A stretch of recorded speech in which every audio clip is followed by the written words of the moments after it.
अस्सलाम वालेकुम। जैसे हमने लास्ट क्लास में वर्क के बारे में पढ़ा था, आज की क्लास का हमारा टॉपिक है पावर, कि हम फिज़िक्स में पावर किस चीज़ को कहते हैं। ठीक है, तो फिज़िक्स में पावर को डिफ़ाइन किया जाता है कि rate of doing work is called power. क्या मतलब इसका, rate of doing work is called power? इसका मतलब ये है कि सपोज़ हमारे पास एक ऑब्जेक्ट है और ये 10 केजी मास है इसका, और एक दूसरा ऑब्जेक्ट सेम ऑब्जेक्ट है, दूसरा नहीं है बल्कि इसका भी मास 10 केजी है। इस 10 केजी ऑब्जेक्ट पर स्टूडेंट ए फोर्स लगा रहा है और इस 10 केजी मास पर स्टूडेंट बी फोर्स लगा रहा है। और स्टूडेंट ए और स्टूडेंट बी का काम क्या है, इस 10 केजी ऑब्जेक्ट को यहाँ तक लेके आना है, यानी इस पर वर्क डन करना है, यहाँ तक लाना है, मतलब इसमें डिस्प्लेसमेंट कराना है, और डिस्प्लेसमेंट दोनों में सेम है डी। तो वर्क डन जो है वो दोनों के लिए सेम है। क्यों? क्योंकि ये भी मास 10 केजी, ये भी मास 10 केजी, और इसको भी डी डिस्प्लेसमेंट मूव कराना और इसको भी डी डिस्प्लेसमेंट मूव कराना है फोर्स लगा के। ठीक है, ये स्टूडेंट ए है और ये स्टूडेंट बी है। अब मान लो स्टूडेंट ए ने इस ऑब्जेक्ट को जो है वो डिस्प्लेस कराया डी कितने टाइम में, 2 सेकंड्स में, और स्टूडेंट बी ने इस ऑब्जेक्ट को डिस्प्लेस कराया डी कितने टाइम में, 5 सेकंड में। मैं तुमसे पूछूं कि वर्क डन किसने जल्दी किया, स्टूडेंट ए ने या स्टूडेंट बी ने? तो आप क्या कहोगे? आप कहोगे सर स्टूडेंट ए ने जल्दी वर्क डन किया। क्यों? क्योंकि मास वर्क डन दोनों के लिए सेम था, उसी वर्क को इसने 2 सेकंड में किया और स्टूडेंट बी ने इसको 5 सेकंड में किया। तो हम कहेंगे, हम फिज़िक्स में कहते हैं इसको कि स्टूडेंट ए की पावर ज़्यादा है, स्टूडेंट बी की पावर कम है, यानी स्टूडेंट बी से स्टूडेंट ए की पावर ज़्यादा है, इसलिए उसने जल्दी वर्क डन किया। इसको हम मैथमेटिकली कैसे निकालेंगे? इसको निकालेंगे, power is equals to work done upon time. जो जितना जल्दी वर्क डन करेगा उसका पावर उतना ही ज़्यादा होगा। ठीक है, तो इसीलिए हमने इसको क्या डिफ़ाइन किया है? इसको डिफ़ाइन किया रेट ऑफ डूइंग वर्क, मतलब work done divided by time. Rate का मतलब होता है डिवाइड बाय टाइम, तो वर्क डन को आप टाइम से डिवाइड करते हो तो आपको पता चल जाता है पावर। ठीक है, ये बात समझ आ गई। अब देखते हैं पावर का यूनिट क्या है। तो पावर का यूनिट इस फॉर्मूले से आप निकाल सकते हो, power is equals to work का यूनिट हमने क्या पढ़ा है, जूल्स, और टाइम का यूनिट हमें पता है क्या है, सेकंड। तो पावर का यूनिट क्या हो गया, जूल्स अपॉन सेकंड। हमने वर्क डन का एक और यूनिट पढ़ा था और वो था न्यूटन मीटर, और टाइम का अगेन सेकंड। तो ये क्या हो गया, newton meter upon second. Joules per second या न्यूटन मीटर अपॉन सेकंड दोनों यूनिट्स सेम हैं। हम इन दोनों यूनिट्स के बदले एक नया यूनिट यूज़ करते हैं, उस यूनिट का नाम है वॉट, WATTS। तो वॉट्स भी जो है वो पावर का यूनिट है। ठीक है, ये जो यूनिट्स हैं ये SI सिस्टम के यूनिट्स हैं, लेकिन अगर आप ब्रिटिश इंजीनियरिंग सिस्टम के यूनिट्स देखें तो पावर का यूनिट वो यूज़ करते हैं HP। HP मतलब हॉर्स पावर।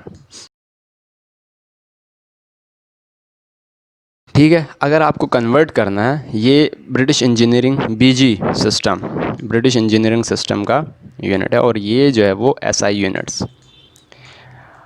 अगर तुम्हें कन्वर्जन आ जाए कि वॉट से HP में कन्वर्ट करना है या HP से वॉट में कन्वर्ट करना है, तो आप कैसे कन्वर्ट करोगे? तो इसका कन्वर्जिंग फैक्टर है वो है 1 HP बराबर होता है 746 वॉट के, या फिर वॉट के बदले जूल्स पर सेकंड के, या फिर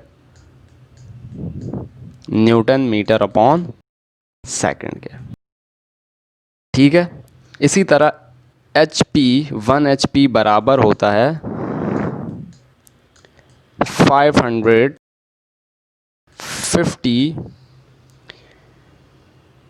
foot pound FT, foot pounds पर सेकंड। तो ये भी यूनिट्स आपने याद रखने हैं, ये भी MCQs में ये कन्वर्जन्स आपसे पूछे जा सकते हैं। ठीक है, अब पावर हमने पढ़ा, तो एक और चीज़ यहाँ पर पावर में नोट करने वाली क्या है, पावर किसकी होगी, तो पावर उसी की होगी जो वर्क डन कर सकता है। जैसे यहाँ पर स्टूडेंट A है तो ये वर्क कर रहा है, तो हम स्टूडेंट A की पावर की बात कर रहे हैं। और इसी तरह स्टूडेंट B है, ये वर्क कर रहा है, तो हम स्टूडेंट B की पावर की बात कर रहे हैं। ठीक है, तो पावर क्या होगी, पावर उसकी होगी जो वर्क डन कर सकता है, और उसको हम कैसे निकालेंगे, तो वर्क अपॉन टाइम से। आपको यूनिट्स पता चल गया, डिफरेंट यूनिट्स। अब एक छोटी सी पावर में कन्वर्जन है, वो ये है, एक डेरिवेशन है, वो है relation between power and velocity. Power और वेलोसिटी में क्या रिलेशनशिप है। तो अगर आप देखें, सपोज हमारे पास ये एक ऑब्जेक्ट है, ठीक है, इस ऑब्जेक्ट पे हमने फोर्स लगाया F, यानी एक किसी बंदे ने फोर्स लगाया F। क्यों, क्योंकि पावर उसकी होगी जो वर्क करेगा। तो एक बंदे ने इस पर फोर्स लगाया F, इसकी वजह से इस ऑब्जेक्ट में डिस्प्लेसमेंट हुआ यहाँ से यहाँ तक D। अब मान लो ये डिस्प्लेसमेंट होने में उसको टाइम लगा, यहाँ से यहाँ तक लाने में टाइम T।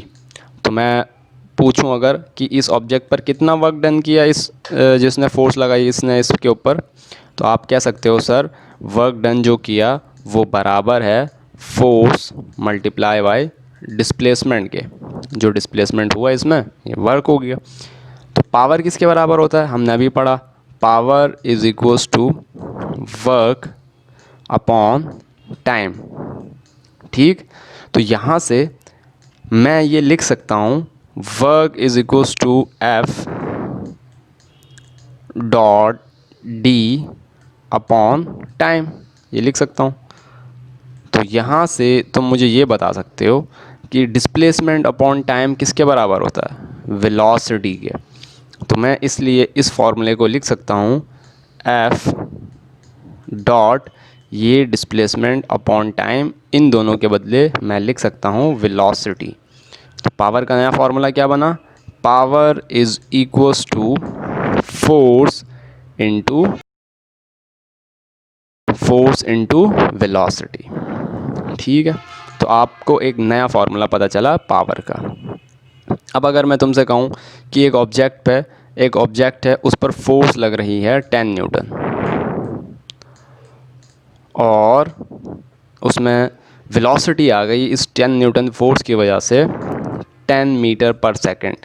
आप पावर फाइंड आउट करें, तो आप सिंपली निकाल लोगे sir power is equals to F dot V, और F क्या है 10 न्यूटन मल्टीप्लाई बाय V क्या है 10। तो ये दोनों मल्टीप्लाई हो जाएंगे, तो क्या आ जाएगा 100 जूल्स पर सेकंड या फिर वॉट। तो ये आपके पास पावर आ गई। तो पावर के आपको दो फॉर्मूले पता चले, एक सिंपली ये वर्क अपॉन टाइम, और एक फोर्स इनटू वेलोसिटी। ठीक है, आप न्यूमेरिकल्स जब सॉल्व करेंगे तो आप दोनों फार्मूले यूज़ कर सकते हैं अकॉर्डिंग टू द क्वेश्चन। अगर आपको वर्क और टाइम पता है तो आप ये फार्मूला यूज़ करोगे, अगर आपको फोर्स और वेलोसिटी पता है तो ये फार्मूला यूज़ करोगे। लेकिन ये भी हो सकता है कि वेलोसिटी आपको पता ना हो, आपको वेलोसिटी कैलकुलेट करनी पड़े, तो आप वेलोसिटी कैलकुलेट करके फोर्स से मल्टीप्लाई करोगे तो भी पावर आ जाएगा। उम्मीद करता हूँ कि ये छोटी सी वीडियो पावर के ऊपर आपको समझ आई होगी। अगर वीडियो पसंद आई तो आप हमारे चैनल को सब्सक्राइब कीजिएगा, वीडियो को लाइक कीजिएगा और बेल आइकन प्रेस कीजिएगा। मिलते हैं अगली वीडियो में जिसमें हम एनर्जी के बारे में पढ़ेंगे। तब तक के लिए अपना ख्याल रखिएगा। अल्लाह हाफ़िज़।